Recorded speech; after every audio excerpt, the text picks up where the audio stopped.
Hello, literature students! Did you know that literature can be interpreted in different ways, and that depending on the type of lens that you use, the outcome of your interpretation will vary? Well, stay tuned because today's lesson is precisely on that. We will be trying on different lenses and learning a little bit about how they work. And let's dive in with that being said. So, now, the very first thing to bear in mind is that different schools of literary criticism or lenses will give more importance to certain aspects of a work over others, which is to say, each school of literary criticism has certain things that they feel are most important. So, having said that, it makes sense that each school will, once again, value certain things over others. Kind of like, when you're talking to someone and they keep mentioning something, some topic over and over, and you understand, oh wow, these values or these things must really be important to this person. So too in literary criticism, um, we have this same phenomenon. So we're gonna put on our glasses and dive right into a few schools of these literary criticism. So of course, once again, literary criticism is just different lenses that you can put on to look at a piece of literature. So each school of literary criticism, once again, will value certain things over others. And the few that we're going to look at for today, I'll show you in a moment.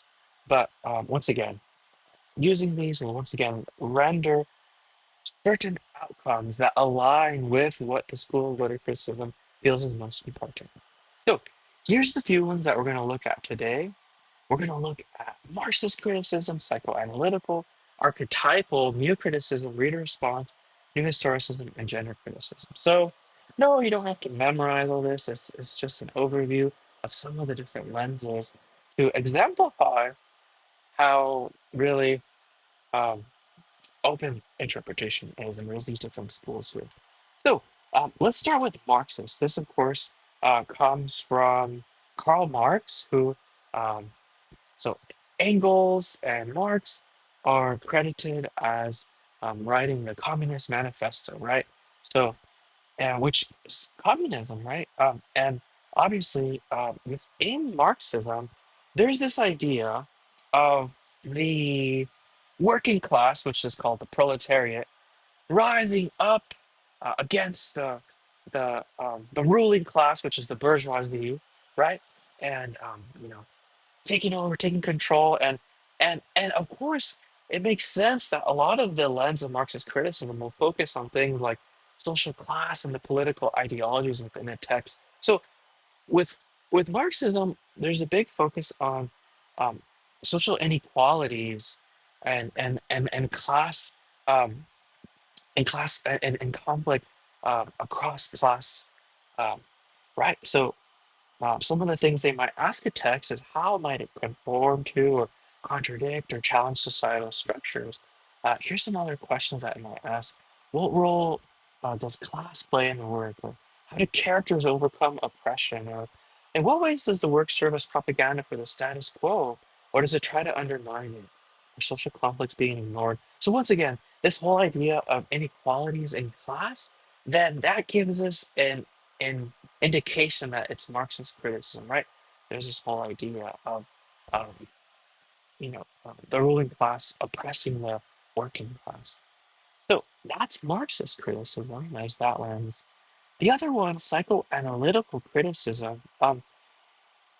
If we think about the work of Sigmund Freud and Carl Jung, who are credited as being, founding fathers of modern day analytical psychology, then they are interested, with their work of psychoanalysis of really understanding what goes on internally within a person, like their motivations, and what leads behavior, what leads someone to do something, and what's going on inside. So, in the same way, when we talk about this in criticism, we're looking at what is going on internally in characters, and also even in the author. So in the characters, when we're talking about, okay, what leads a certain character to do a certain thing? Like, what are they experiencing?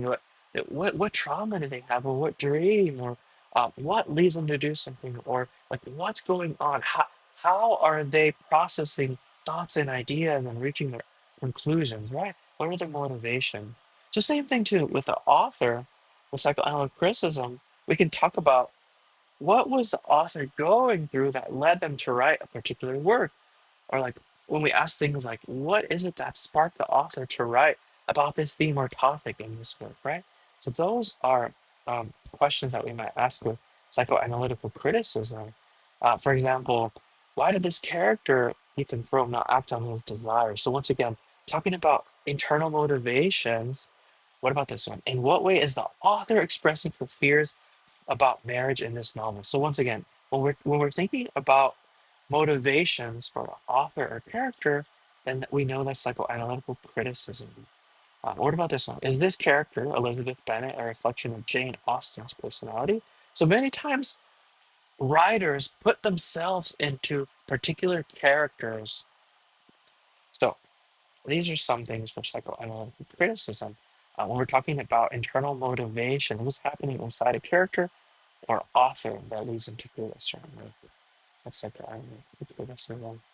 So archetypal criticism, our next one, leads us to our da da da da. It's our word of the day. Our word of the day. Hey hey hey! It's our word of the day. And check it out. Our word of the day, my friends, is archetype. And simply put, it's a very typical example of a certain person or thing. You know how I remember watching movies before, and they'd have an archetype of an American tourist in Europe, and the Americans would always be having these bright colored shirts, a massive camera, a big hat, a lot of suntan lotion, and very loud.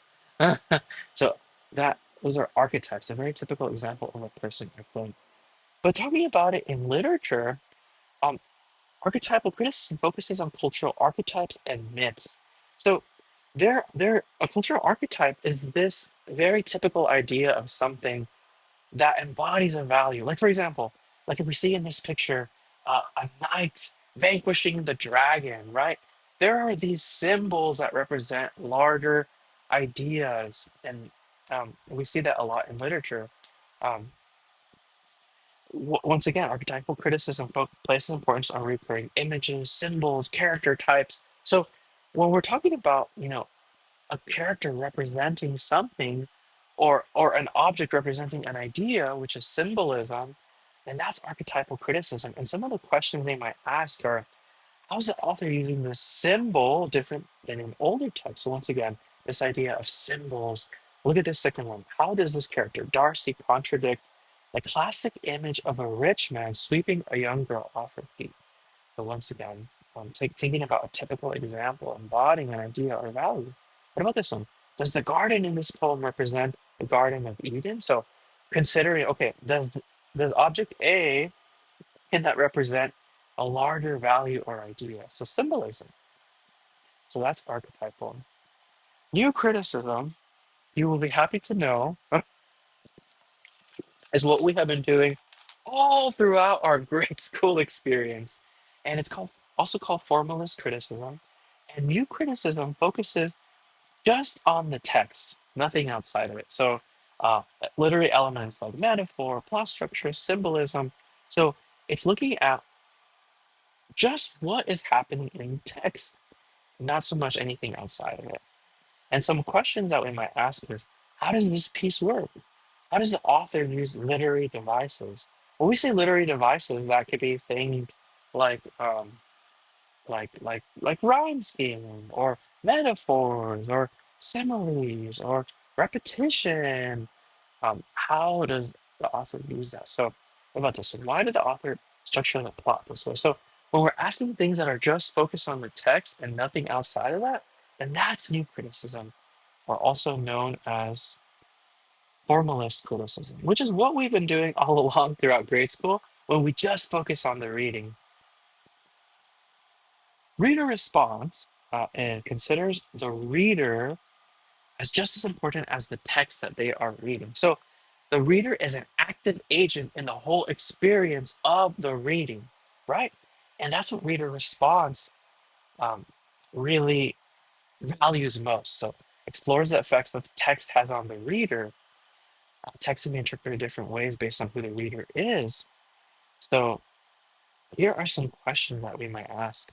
Why do people from one part of the world like this book more than those from another part? Notice how this question is valuing the active role of the reader, and recognizing that someone in a certain part, another part of the world that has a different lived experience, that has grown up in a place with a different background and situation, well, might value certain things over others, right? A good example could be like one part of the world that is more agrarian, that they're more in touch with agricultural topics, then a particular book, that has to do with, say, like agricultural theme or topic would probably resonate more with that, right? With that reader. So, what about this one? What's the dominant interpretation of this poem and why?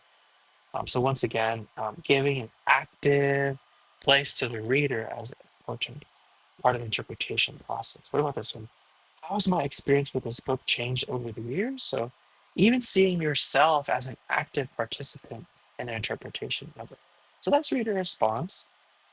New historicism, if you had to guess, what do you think's the root word? If you said history, then you're right. Because new historicism assumes that literature is a product of its time period. What was happening when it was written, politically, socially, culturally, and um, thinks about too, like, okay, of course, it can make sense that if you look at something from now, look at something back then, it might not be as relevant. So, new historicism is recognizing that text can be born out of time, a particular time and space, right? What was happening during that period. So I got a good example for you. During the scientific revolution, there was a lot of scientific discovery on everything from things like electricity and discovery of atoms and just all these new things, all these new ideas. Um, so if we think about during that time period when things like electricity is brand new, and Victor Hugo wrote Frankenstein, and it's this whole idea of um, how far is too far for science. There was a fear that all of these changes, too fast. There was people pushing against it. So, with the camp of the story of Frankenstein, of course, we have Doctor Frankenstein, who takes a dead body, takes a corpse, and brings it to life. Right, his creature, the monster. So, um, that of course is a product of the scientific revolution. This whole fear of these new scientific discoveries and things happening all at once. Because try to imagine like what it must have been like back then, when all these things are coming out for the first time. Here are some questions in historicism might ask. So, how has the interpretation of this poem changed over time? And once again, recognizing time as an important agent of particular interpretation. What about this one? What was this novel's impact on popular culture at the time it was released? So, just like what was Frankenstein by Victor Hugo's impact during the time it was released, the scientific revolution, right? Um, so again, recognizing how a period impacts the work, that's new historicism. Gender criticism looks at, explores how gender and sexual roles are reflected or contradicted in literary text. So um, here's some questions. So would this novel be different if it were written by a man instead of a woman? How does this character defy gender stereotypes? Is the representation of women in the story problematic? Well, so considering once again gender dynamics, I have something fun for you. We're going to look at a poem by William Carlos Williams called The Red Wheelbarrow. Check this out. So much depends upon a red wheelbarrow, glazed with rainwater beside the white chicken. It's short, right? But we're going to put on different lenses to see how valuing certain things will lead to a particular interpretation, right? The outcome will be different based on what lens we put on. If we put on the Marxist lens, uh, we might say maybe in this case, the Weaver represents the working class. Williams is perhaps commentating upon which rest of society the chickens depend upon their labor. So, once again, looking at that dependency between the, the wheelbarrow and the chickens, the whole idea of um, you know the working class and ruling class and labor. Here's another one, psychoanalytic criticism. Check this out. In this poem, the poet is not questioning how dependent we are on simple tools, but instead making a desperate case that we're dependent on poetry, which the wheelbarrow represents, thereby revealing his own security. So, looking at motivations of the author is very much psychoanalytical criticism. What about this one? Archetypal. Remember that looks at symbols, that looks at characters that are representing ideas, values. Look at this. The use of water, a universal symbol of life, reinforces William's notion that we depend so much on the individual efforts of those who help feed our society. So, looking at meanings of symbols, it's very archetypal. New criticism just looks at the text itself. So, look, through his use of alternating three-word one-word lines, Williams is depicting small wheelbarrows and through them subtly drawing attention to some of his poem. So, this one's just looking at, hey, these look like furrows in the ground, huh, just like what wheelbarrows create.